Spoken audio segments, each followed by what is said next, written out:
சிறுவன் ஒருவன் முடி திருத்தும் கடைக்கு போகிறான். அந்த கடையோட உரிமையாளர், இந்த உலகத்திலேயே முட்டாளான குழந்தை அப்படின்னா இந்த குழந்தை தான். இதை நான் இப்பயே ப்ரூஃப் பண்ணுறேன் அப்படின்னு சொல்கிறாரு. அவரோட ஒரு கையில் ரூ. 5 காயினையும் இன்னொரு கையில் ரூ. 2 காயினும் வச்சிருக்கிறாரு. இந்த ரெண்டுத்தில் உனக்கு எது வேணும் அப்படின்னு அந்த குழந்தை கிட்ட கேட்குறாரு.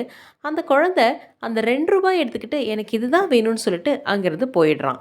கடை உரிமையாளரும் வாடிக்கையாளர்கள்கிட்ட, பார்த்தீங்களா இந்த பையன் எவ்வளோ முட்டாளா இருக்கான், வாழ்க்கையில் இவெல்லாம் முன்னேறதுக்கான வாய்ப்பே இல்லைன்னு சொல்லி கிண்டல் பண்ணி சிரிச்சுக்கிட்டு இருக்காரு.